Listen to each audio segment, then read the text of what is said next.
Masa kepemimpinan penjabat Gubernur Papua Barat Komjen Pol Purnawirawan Dr. Andus Paulus Waterpauw MSI serius melakukan terobosan yang memberikan dampak besar demi memenuhi kebutuhan masyarakat. Tepatnya Jumat 4 Agustus 2023, penjabat Gubernur Waterpauw memimpin rombongan bertolak ke distrik Minyambou. Hebatnya, Gubernur Waterpauw mengendarai sendiri mobil didampingi Ketua Tim Penggerak PKK Papua Barat, Nyonya Roma Megawanti Pasaribu Waterpauw Eskom MSI. Jarak tempuh puluhan kilometer dengan medan terjal tidak menjadi penghalang bagi seorang Gubernur Waterpauw. Menjadi alasan tersendiri bagi Gubernur Waterpauw untuk menyetir kendaraan juga sekaligus mengamati kondisi akses jalan agar kedepannya menjadi atensi pembangunan.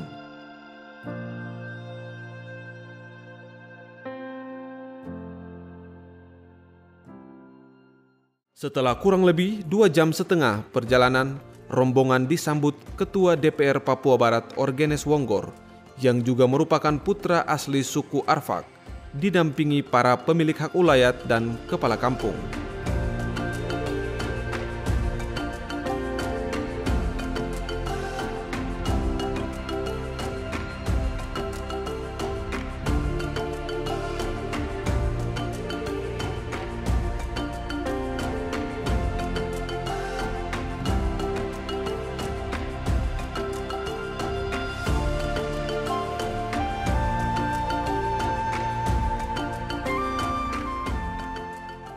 Rangkaian acara berlanjut, Gubernur Waterpauw meresmikan jembatan sementara Kali Demaisi, distrik Minyambou, yang menjadi harapan untuk memudahkan akses transportasi masyarakat.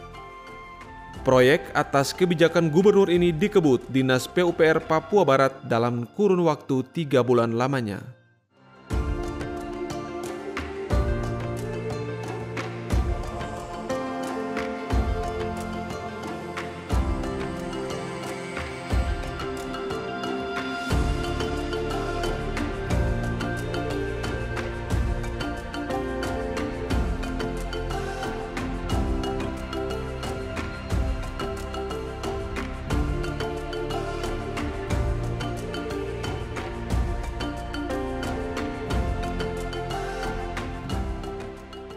Dirinya mengungkapkan, sebagai penyelenggara negara memiliki kewajiban melihat kepentingan masyarakat.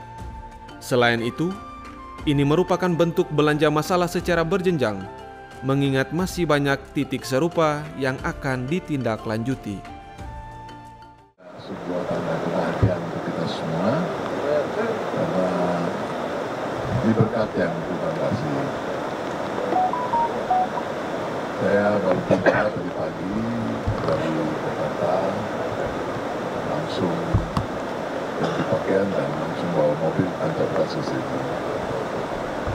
Niat saya tidak lain tidak bukan berat, satu bertemu dengan orang tua di sini dan juga para pimpinan organisasi perangkat daerah, pimpinan DPR, pimpinan masyarakat, tokoh-tokoh agama adat dan perempuan semua yang hadir. Semoga kita boleh lihat persoalan kita bersama yang ada di sini. Teman-teman media juga yang tidak hadir, terima kasih banyak.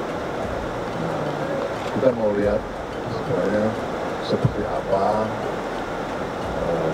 beban-beban pekerjaan, tugas yang harus kita laksanakan, lakukan demi kepentingan rakyat itu sendiri.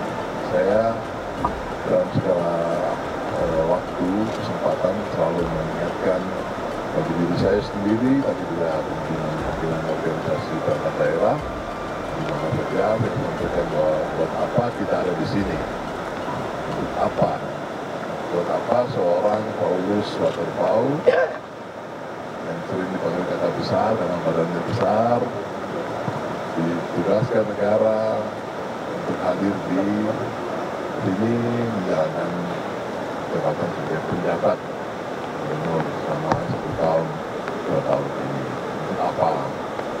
Apa sama kepala dinas PUPR di sini? Untuk apa? Kita semua. Ya, kita mau cari solusi. Yang jelas kita hadir untuk menerjemahkan harapan rakyat. Harapan rakyat ini penting.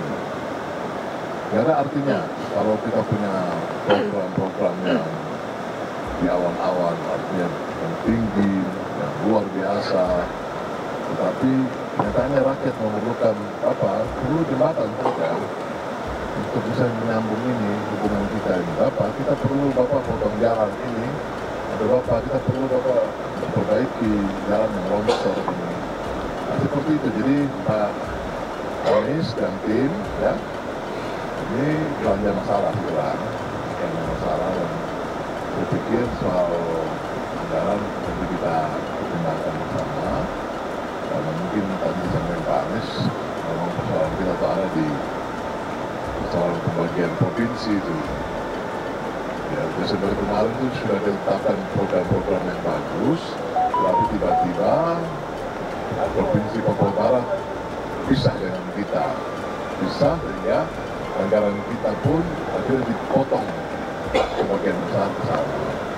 Tapi tidak apa-apa, ini juga saudara-saudara kita di sana ya.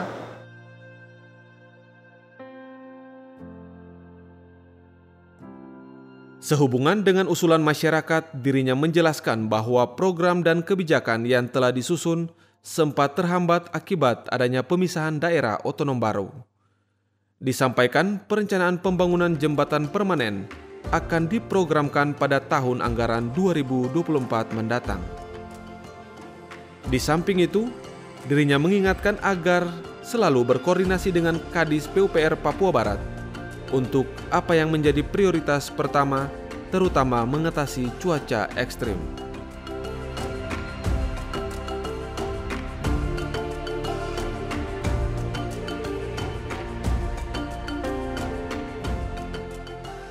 Mobilisasi ya masyarakat, tetapi saya pikir ke depan Pak Anies ini nanti harus diprogramkan jembatan ini paling tidak tahun depan sudah harus bisa dibangun.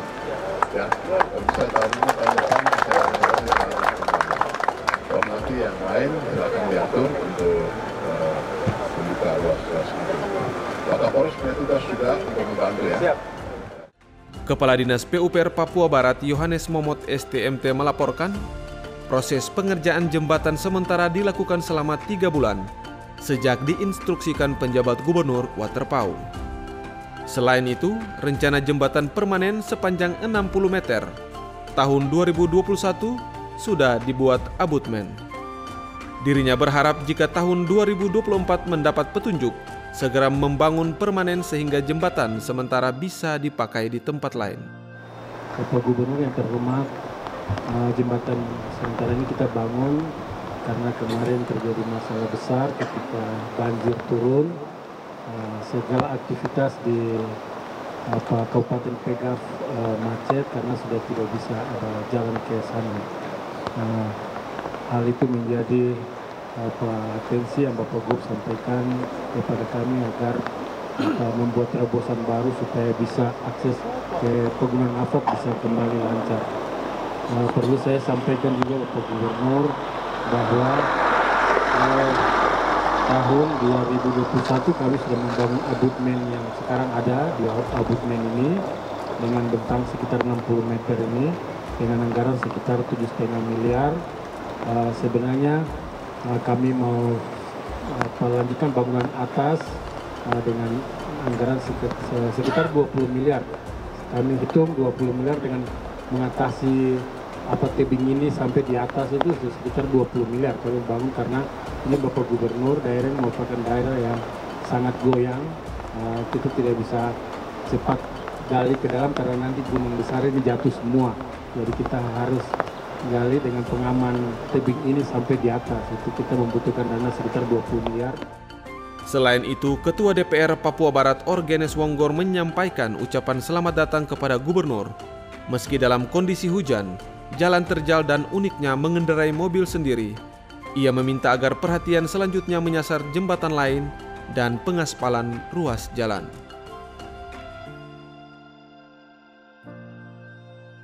Ya, atas nama masyarakat Pegaf dan juga seluruh orang-orang tua yang ada di Pegaf, kami mengucapkan selamat datang Pak Gubernur di Kampung Domasi, dari pas dan kali Gumun, kali Gubau. Kalingebo, namanya Kalingebo. Ya, mari tepuk tangan untuk Pak Gub dulu, luar biasa. Beliau bisa dengan kesibukan yang luar biasa, beliau bisa hadir di tempat ini, ya bertanda bahwa beliau itu sangat peduli kita di AFA. Ya, kalau beliau tidak peduli kita pasti ada yang mewakili, tapi beliau sendiri hari ini bisa hadir di sini dan kondisi yang hujan itu beliau bisa hadir, luar biasa. Ya, tepuk tangan lagi dulu. Ya, yang luar biasa juga beliau bisa bawa mobil sendiri. Ini yang saya juga tadi heran juga. Beliau bisa naik dari kota dengan kondisi medan yang cukup berat, tapi dengan ibu juga pelan-pelan dari kota sampai di Kalingebo dengan baik dan selamat. Ya, terima kasih untuk Pak Gub, untuk kebijakan yang hari ini Pak Gub lakukan untuk kita. Terima kasih. Ya, itulah pemimpin yang kita harapkan. Lebih banyak juga turun ke lapangan, bisa lihat kondisi, kemudian bisa bagaimana ada kebijakan yang bisa diambil untuk membantu masyarakat. Ini yang kita harapkan untuk pemimpin kita yang ke depannya. Kita harapkan seperti itu. Ya, terus Pak Gub, kita di daerah Pega, Pak Gub sudah lihat kondisi yang ada. Tadi Pak Gub lewat ada jembatan juga, ya ada berapa yang belum buat jembatan, tolong nanti bisa lihat. Kemudian ada beberapa tempat yang ada putus juga. Misalnya dari Ndabri masuk ke MPT itu juga belum masuk di aspal juga. Nah, kemudian nanti ya putus juga sampai di Remasi ini masih baru bikin jembatan, kemudian baru bongkar juga ini. Sampai di atas ada pengaspalan. Itu nanti Pak Gub bantu kita juga untuk dari sana bisa pengaspalan, kemudian nanti dari sini lagi. Ucapan terima kasih juga disampaikan Kepala Dinas PUPR Kabupaten Pegunungan Arfak, Ananias Doan Siba mewakili Bupati, dan Kepala Kampung Imbreti, Bernard Indo. Izin Pak Gubernur, atas nama pemerintah dan masyarakat Kabupaten Pegunungan Arfak menyampaikan selamat datang dan juga menyampaikan terima kasih yang tak henti-hentinya kepada pemerintah Provinsi Papua Barat melalui Dinas PUPR Provinsi Papua Barat bersama kontraktor, di mana mereka bisa mengerjakan jembatan di Kalingebo, jembatan yang semi permanen. Ini sudah menjawab kebutuhan kami masyarakat dan pemerintah Kabupaten Pegunungan Arfak. Gubernur, karena orang ini tinggal di sini menderita. Ini waktu musim hujan dia sudah ini bawa orang banyak. Tapi waktu panas terlihat itu begini. Jadi minta maaf karena saya bicara bahasa Indonesia itu titik, jadi begini nanti pakai bahasa Batam kaki. Jadi normal coba minta maaf no Gubernur punya tu do putini punya wo batano mau tini batano candani kakak ini bahas pentas sampai ini abono jembatan ini bang abono tas baru feknya tidak mau ini ya. Menyusuri perjalanan pulang, Ketua Tim Penggerak PKK sempat berhenti di beberapa titik untuk membelanjakan hasil kebun milik mama-mama Papua, serta memberikan bingkisan bagi anak-anak. Dari Kabupaten Pegunungan Arfak, Media Diskominfo Papua Barat melaporkan.